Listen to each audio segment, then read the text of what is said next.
The chief advisor to Bangladesh, Dr. Muhammad Yunus, just made a trip to China, Right. and his discussions about India's Seven Sisters region are creating quite a stir. And we're going to try to cut through the noise for you, the listener, and bring you the most important insights and the whys of all of this without getting too bogged down. Yeah. So our mission is clear: to understand Dr. Yunus's message to China regarding these Indian states, what it could mean, and the bigger picture of this visit. This looks like it could have some serious knock-on effects for the entire South Asian region, so let's unpack this. Absolutely. What immediately stands out is that Dr. Yunus specifically brought up India's Seven Sisters in his conversations in China.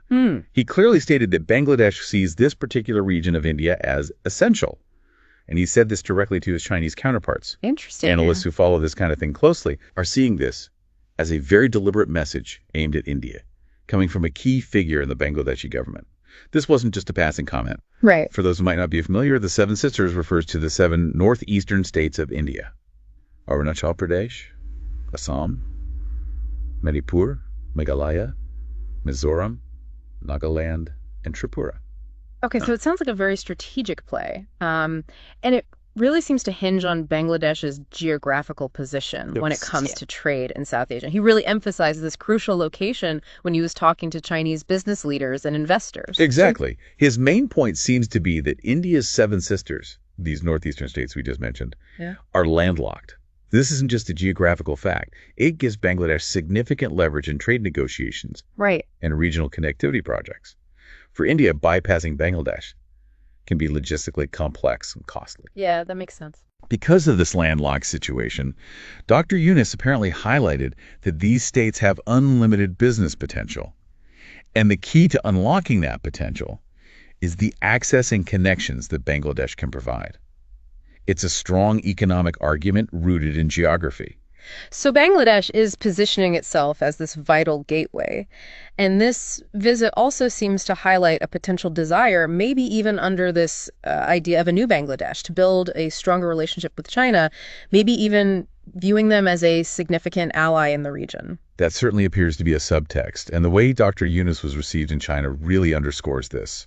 President Xi Jinping himself took the unusual step of personally greeting Dr. Yunus outside his office. Wow. This kind of reception isn't typical, and it's being interpreted as a real sign of the importance China is placing on this interaction. Yeah. Xi Jinping also reportedly expressed his own interest in strengthening ties with Dhaka, which further suggests a growing closeness between the two nations. So if we distill it down, the core message Dr. Yunus was delivering on this trip was this emphasis on Bangladesh's geopolitical and strategic importance, not only concerning India's Seven Sisters, but also in relation to Nepal and Bhutan. Yes. It's as if he's saying, we are the key to unlocking this whole corner of the region. Precisely. And the discussions weren't just about these broad strategic points. They were very specific projects that came up during the meeting between Dr. Yunus and President Xi Jinping.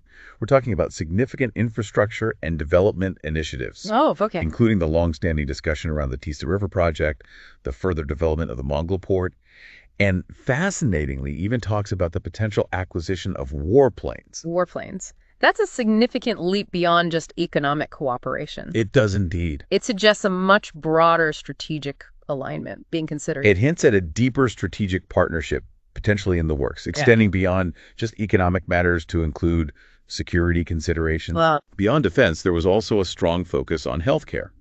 Xi Jinping offered to open China for medical treatment for Bangladeshi citizens, a notable gesture that could be seen as a way for China to build goodwill and influence within Bangladesh.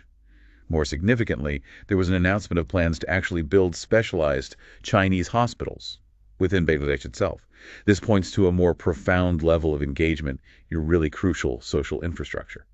It really sounds like China is signaling a commitment to Bangladesh on multiple fronts. What's their official line on this relationship? Reports indicate that China is explicitly identifying Bangladesh as an important neighbor within its broader foreign policy strategy. President Xi Jinping also reportedly conveyed China's eagerness to share its own development experiences and strategies with Dhaka, and he emphasized a quick timeline for doing so.